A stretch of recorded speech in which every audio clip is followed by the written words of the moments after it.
Hello guys, so today we will be seeing the role of sociology with respect to gender studies paper 3.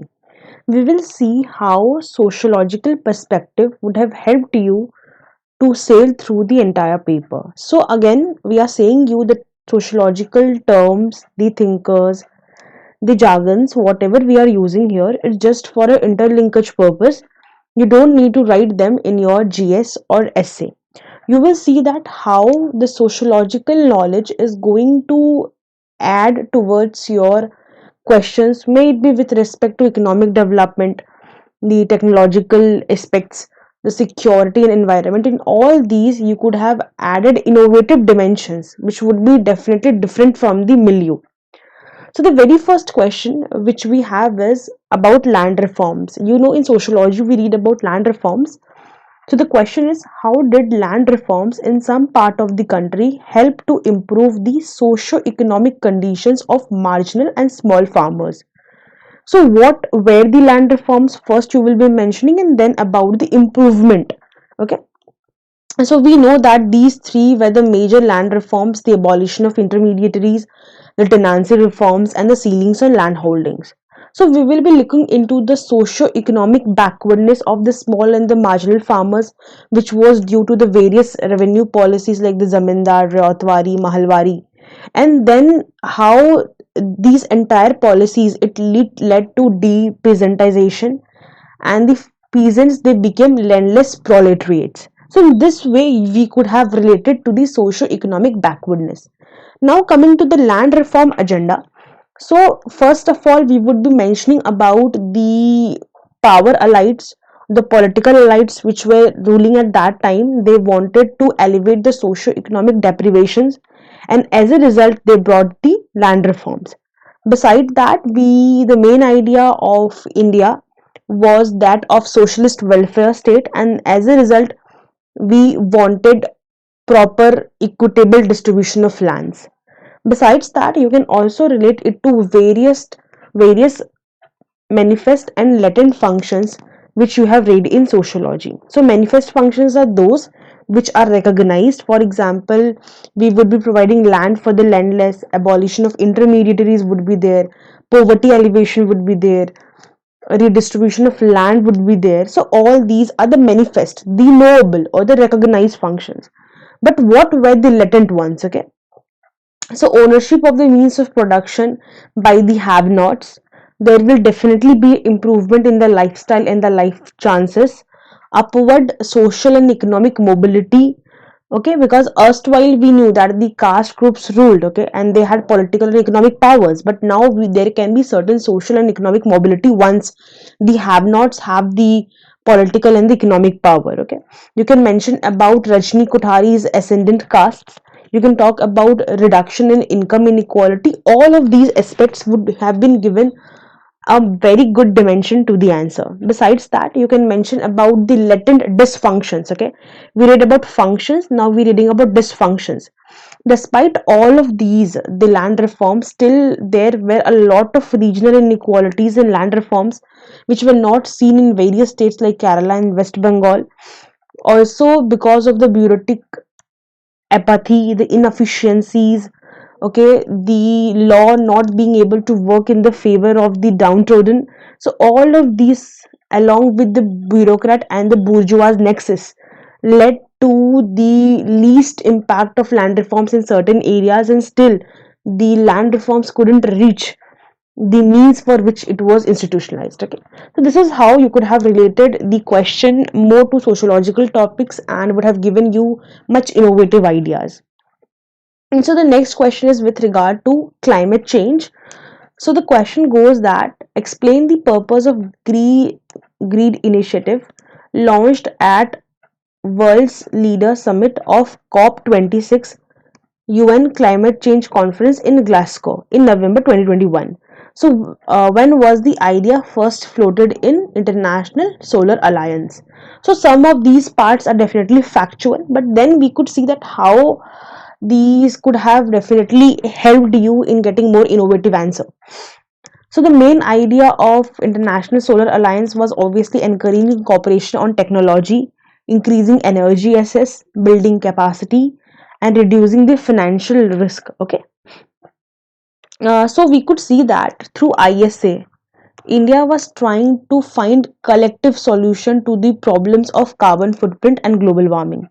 Besides that, we also know that there is one solar, one world, one grid initiative, okay, which leads to the idea of global citizenship and also the idea of eco citizenship. Okay, through this, we are also moving towards collective solidarity of world nations on climate issues. We are looking towards collective solidarity. Okay, next we can also talk about that all these initiatives leads to socio-economic development. Okay, it leads to socio-economic development of the marginalized sections and also provides various opportunities for the youth to develop skill, employment, etc. And also it will reduce the dependency of oil of us on the oil rich nations, which is obviously a part of the development and dependency theory of Wallerstein, which we have read. So in this way you could have given multi-dimensional approach to a simple answer to look at more vibrant. Okay, so the next question is about earthquake. It goes that discuss about the vulnerability of earthquake related hazards.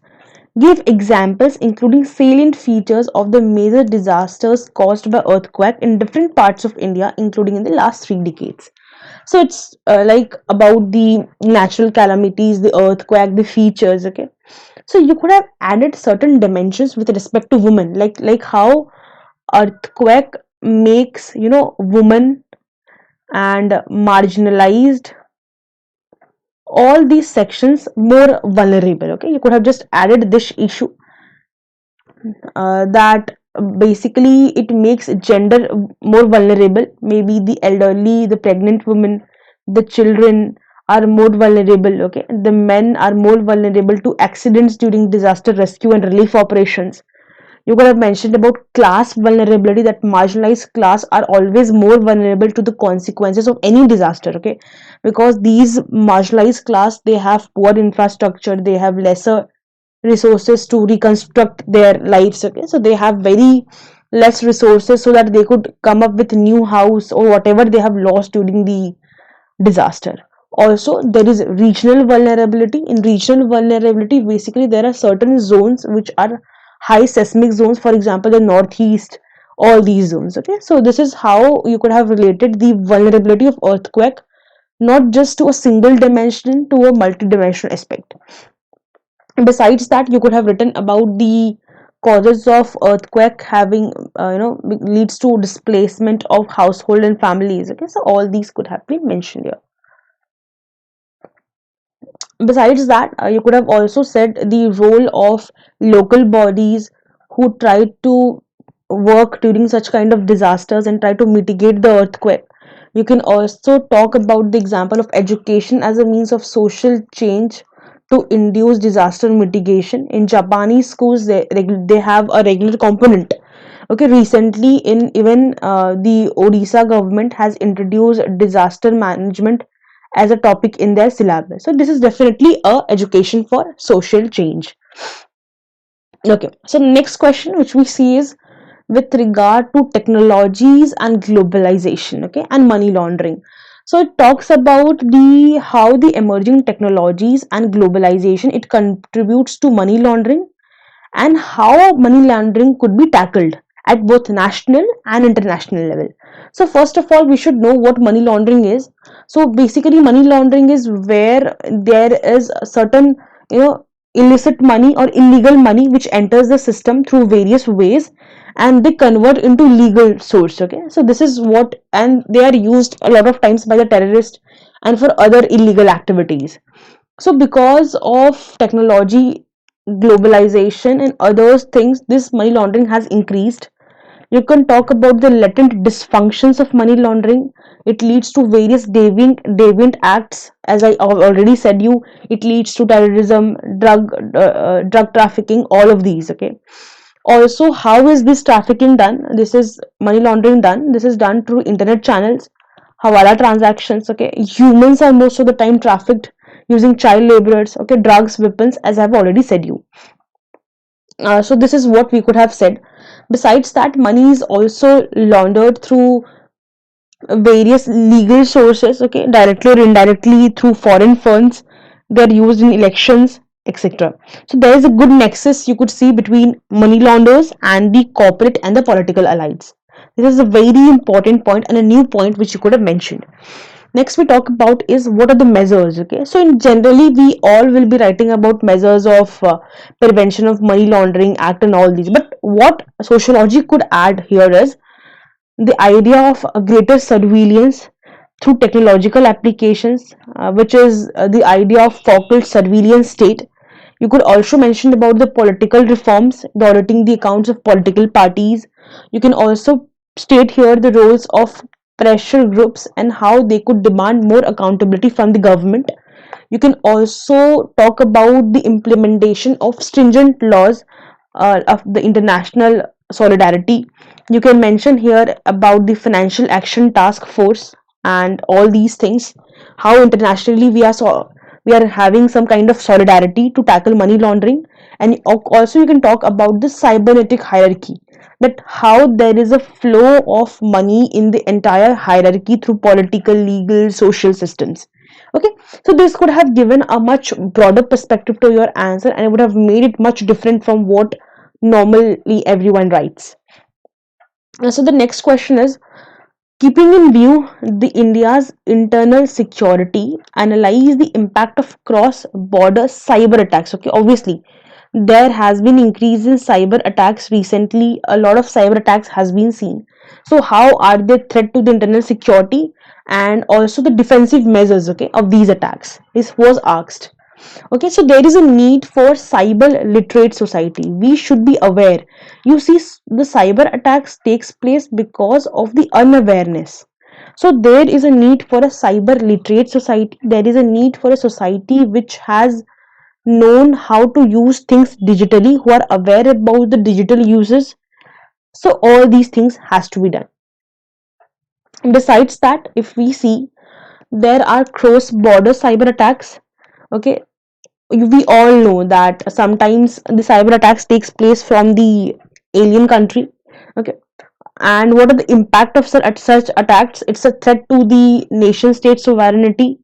It's an attack on the critical infrastructure, like recently we had the Pegasus attack, or in the US we had the solar flare. Okay, all these are a question on the infrastructure of the nation, the information infrastructure. It talks about the vulnerability of nation state. Okay, and it also is creates a kind of trust deficit, you can say. Okay, it creates a kind of trust deficit between the state and the citizens, because the citizens see that their information is not secured, so is the states. Okay, so this is what we see, and it also leads to disruption in the equilibrium of the entire political and the socio-economic systems. So in this way, the cyber attacks could have been explained sociologically. Again, the question was with regard to the Indian economy, if it is experiencing a V-shaped recovery or not, and also it's asking you about the reason. Okay, so basically V-shaped recovery looks like this, K-shaped recovery looks like this. Okay, so V-shaped recovery is where basically the economy slows down and then suddenly it rises again, it takes the pick. Okay, and this is what has been said by the economic survey. But what we see in reality is a K-shaped economy. Because of the COVID-19, there were certain sectors which definitely saw a growth, like the Netflix, okay, the digital industries, the Zoom, etc.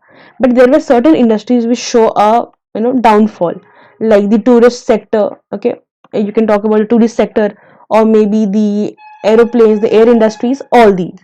So this is asking if recently do you agree that if there is a V-shaped recovery, or if not, what are the reasons? Would you support your answers? Okay. So V-shaped recovery indicates a cyclical structural change in economy. Okay, we have seen this is V-shaped, but this is goes down and again it rises sharply up. Okay, after a slowdown. The downward slope. Okay, this downward slope has sometimes been seen because in COVID-19, what happened? There was a downward mobility because the migrants came back, they were unemployed. Okay, there was also somewhere a decrease in the formal sector and informal sector. There was a reduced consumption in the middle class because all of us were aware about the need for saving and not spending more. Also, you could find that there was a migration, as we have already discussed. Okay, besides that, there were also reverse migration, which many people were moving towards the villages and getting engaged in Manrega works. So all of this could have been mentioned, okay, about the V-shaped economy. See, you can read it to so many topics about downward mobility, employment, consumption levels. You can mention it with regard to the growing of gig economy. I have said you there will be certain sectors which will be going down and certain which will be rising up, and gig economy is one such. We found a question on gig economy in GS1 as well. Okay, so this is how you could have related it. The next question is with regard to investment in infrastructure, if it's essential for rapid and inclusive economic growth. Explain in India's experience. Okay, so do we need investment in infrastructure, and is such investment necessary for the inclusive economic growth? Okay, so you can see this diagram which says that for any governance to be a good governance, we need inclusive growth, and this growth has to be of two kinds. One is economic inclusive growth and another is social inclusive growth, and all these inclusive growth leads to development. Okay, so this is what it has been said. So when we talk about AR Desai, he has continuously said in all his texts about the idea of a welfare state. He says that the idea of a public sector is to focus on the construction of public goods and social infrastructure, while the primary industry produces consumer goods. Okay, you can also talk here that how the human capital can be converted to economic capital if we invest more in human capital, if we look after an improvement in the education, an improvement in the health. All of this will have greater economic rewards, and this has been said by Pierre Bourdieu. Okay, besides that, you can also talk that why there is a need for infrastructure advancements, and how if we diversify the infrastructure advancements, we will also be able to diversify the forces of production, and all of this will consequently lead to a very good return in economic terms and also in terms of health education. Okay, we also need a digital infrastructure, which was definitely highlighted by the COVID-19 pandemic, and because most of the Indians, they lacked this digital infrastructure. Okay, so all of these was something that was highlighted during the pandemic, and this is why we need a proper infrastructure. Okay, besides that, we should also be able to provide employment opportunities to the unemployed youth. The gig work should be provided for women, because as we have discussed in the very first session that the gig work for women provides flexibility of work. Also, we should try to make infrastructure for education so that everyone can have access to easy and affordable education, and education can be made available remotely. Social infrastructure, we should build schools, roads, public health. Okay, improvement in human development indicators, like we should also work towards improvement of infant and maternal mortality. We should establish education in the primary levels. We should encourage people, okay, and the parents to allow the child to come to the school. See, in COVID-19 pandemic, we saw that midday meal was not being provided, so they were given parcels of food. So all these things should be there. Okay, we should try to reduce the regional imbalances in infrastructure. For example, in Northeast, there is a huge, you know, imbalance of infrastructure because it is a very high seismic zone, and also because it has a very rugged terrain. Okay, and besides that, insurgency, etc. So all of this must be taken into regard, and after that you can mention about the various government schemes, etc. But in this way you can give an overall view about the need for infrastructure for an inclusive economic growth. The next question which we have is with regard to National Food Security Act. So the question is very direct. It is asking you about the silent features and how it will help in eliminating hunger and malnutrition. The second part of the question is where you will find the role of a sociologist coming in, because the hunger and the malnutrition is a social problem and no one can answer it in a much better way. Okay, you can, all of them will be mentioning about schemes, etc., but what different can you mention? You can mention about the AR Desai's idea of welfare state, where the the public sector should be providing the basic needs of the people, and National Food Security Act is one of them. You can mention about the right to have food. Food with all the people should have the right to food. They should have affordable food at their doors. Okay, all these should be mentioned. Okay, besides that, you can also mention about the various malnutrition initiatives like the Poshan, okay, the Pradhan Mantri Mantru Vandana Yojana. All of these could have been mentioned, and how they have helped in somewhere minimizing the hunger and the malnutrition. You can mention about the niche recent National Family Health Survey and what it says about the health status and the anemia, etc. You can also talk about the positive role of women and various schemes with respect to pregnant and lactating women, where, as I've already said, you Pradhan Mantri Matru Vandana Yojana, all of this could have been mentioned. And again, you can come to the very important part. You can mention about the access of tribals to these National Food Security Act. Okay, that how are tribals getting benefited. Okay, all of this could have been mentioned. Sociologically, you can mention always about the deprived sections. Okay, the next question is with regard to the present challenges before crop diversification and the emerging technologies to provide an opportunity for crop diversification. So here you can mention about the challenges. Okay, the challenges of landlessness. Even today many people don't have land at their disposal. The problems of price fluctuations in farm produced because of the capitalistic transformation of agriculture. Okay, and besides that, the lack of technical know-how with the traditional farmers. They can't access the information through their phones because they're not very much aware. Okay, the state's procurement policy is very skewed towards rice and wheat, and they're not focusing towards other crops. So most of the farmers, you will find, they will grow rice and wheat because they will get a good MSP over there.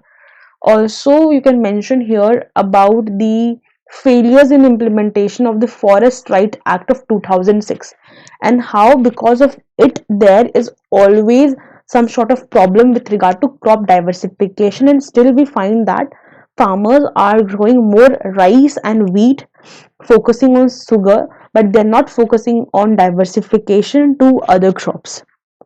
What are the emerging technologies? The second part of the question: biotechnology, tissue culture, aquaculture, climate smart technologies, zero budget natural farming. All of this could have been mentioned. And you can also mention that why is there is a need of crop diversification, because if we keep on relying on rice and wheat, it will only lead to unsustainable agriculture. Okay, there will be more stress on water, because we say that if rice takes a lot of water to grow, and if we are somewhere exporting rice, we're exporting water. So all of these needs to be taken into account, and also we need to blend the farmers traditional knowledge with the modern knowledge so that we can come up with some equitable solution to it. All of this could have been mentioned. The next question is with regard to biotechnology and how the research and development achievements in applied biotechnology, how will these achievements help to uplift the poor sections of society. Okay, so obviously, see, when we talk about biotechnology is not just about improvement in the science on the research field. It's also something that can lead to poverty alleviation. It will lead to food security and nutritional enhancements and reduction in malnutrition. It will lead to an environment which is more sustainable. Okay? So you can mention here about the genetically modified crops, the HYV crop diversity, that how green revolution led to food security, and green revolution obviously was a part of biotechnology only. The development of pest and drought resistance. Even today, you find in states like Odisha, which is very much prone to natural disasters, etc., they are trying to grow those crops through biotechnology, which will be disaster resistance, okay, that the cyclone won't be able to destroy. Then you can also mention here about the technology and social change, that how we can move towards crop diversification, we can improve the farmers income through it, we can leave allow the farmers to have a better life chances, and we can reduce the regional inequalities. What are the challenges towards it? Okay, see, obviously such kind of technologies, the GM crops, the HYV crops, they alter the natural biodiversity, they replace the traditional farming knowledge as a threat to these farming knowledge. It leads to exploitation of farmers by the big corporates, because most of the time these big corporates, they they monopolize this GM seeds and HYV GM crops and HYV crop markets, so the farmers are forced to buy from them. Okay, there's a monopoly of the big corporates. Then somewhere, what we need to do, we need to democratize the biotechnology through education. We should come to certain innovations and form a idea of lab to land interventions. Okay, it is very important, you can use it always, lab to land. We can have such innovations in the lab which is used in our land to increase the productivity. Okay, and also we have to bridge the cultural lag, the information or the idea between non-material culture and the material culture needs to be bridged. Okay, everyone should have the idea that what biotechnology is, what are its uses, and how they can adapt it. Okay, so we should bridge this gap between material and non-material culture. So this is a few ideas which you can always come up with. Next is the various causes and effects of landslide and the importance of national landslide risk management strategy.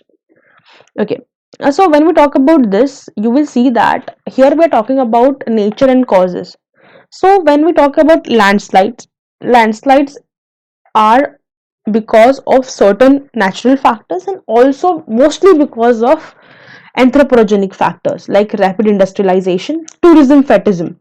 Okay, fetishism. See, tourism fetishism is, today we are using the tourism not just to have certain kind of scenic beauty or something. We are having it as a commodity in fragile areas like Western Ghats. Okay, there is environmental racism. There are people who are differentiated on the base of the environment in which they live in. Then you will find that there are developmental projects which are very close to the habitats of these poor and underprivileged social groups, and whenever such landslides take place, it leads to their homelessness and migration. So all of this you can relate it to. Okay, you can talk about poverty and how poverty has led to loss of productive capital, how landslides leads to somewhere deterioration of the social capital. What we need to do is we need to have a proper mapping exercise. We should have proper designation of power in the district and the local bodies.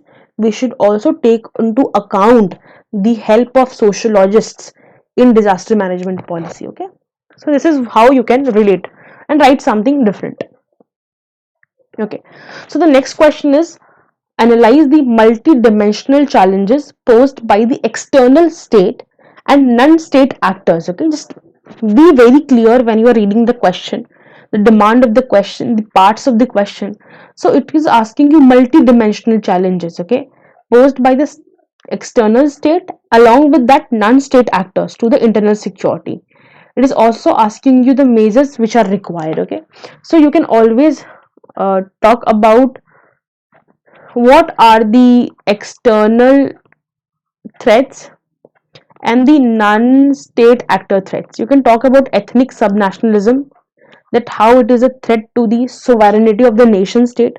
You can talk about the misuse of social media, that how social media has been used to spread information of communal violence, of lynching, of religious fundamentalism, of violence against women and children, and how it has disrupted the entire secular fabric of our country. Okay, it has just disrupted the secular fabric of our country.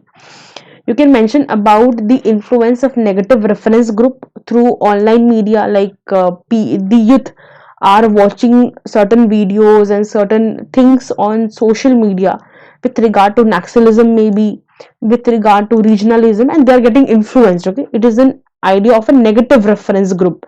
These are not acting positively in their growth but are acting negatively. You can also talk about the rehabilitation of such deviant groups, like in various states which are left wing extremist states like Chhattisgarh, Odisha. They are trying to bring these deviant people within their themselves. Okay, so they are trying to re-socialize them. See, socialization is where you become a social being from a biological being.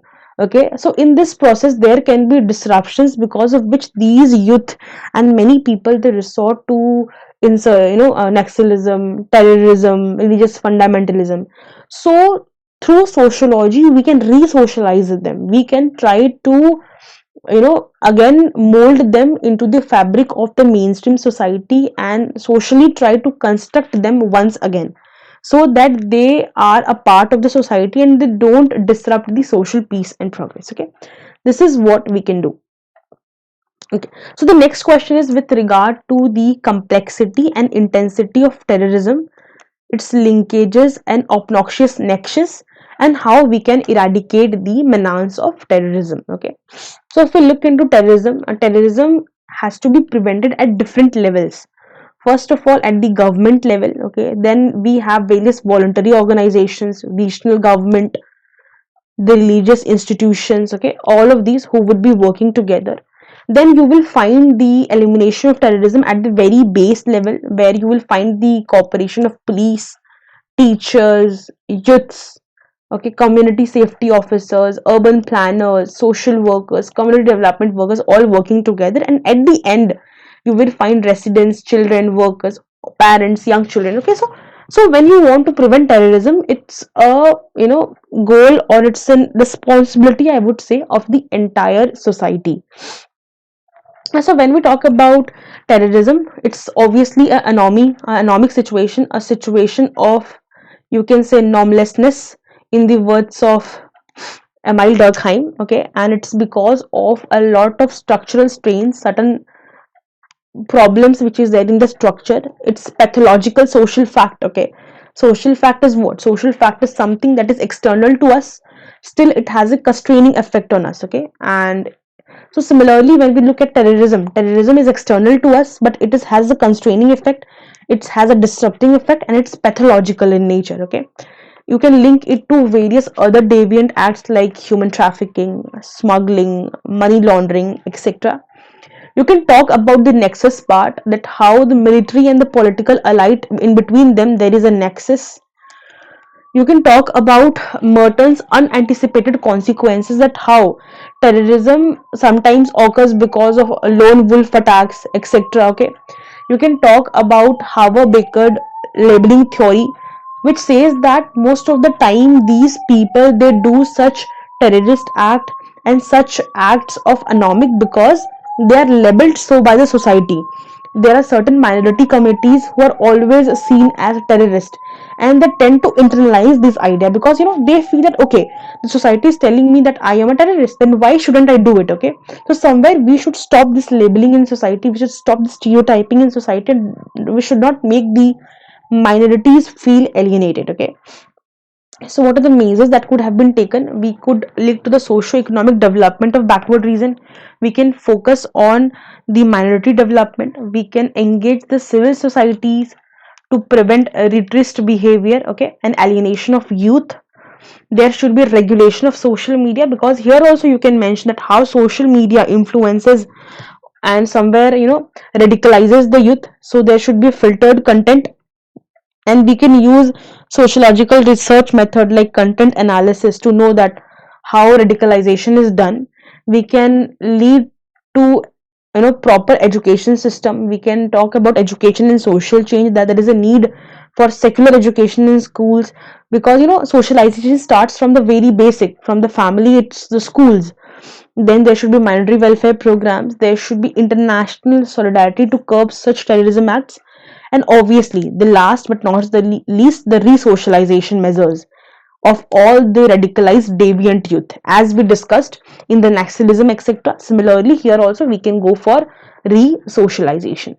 So I hope so now you are able to understand that how sociology helps you to get some innovative points, and definitely it will fetch you more mark in the exam, and it will give you certain ideas which no one would have written. So we just try to analyze that how many questions of even economic issues, internal threats, etc. could be analyzed from sociological lenses. For further information you can visit our website, that is www.reliableandvalid.com. You can also join our Telegram channel, that is Sociology and Social Issues, where we keep on updating about the current affairs and other programs of our channel. Okay, thank you.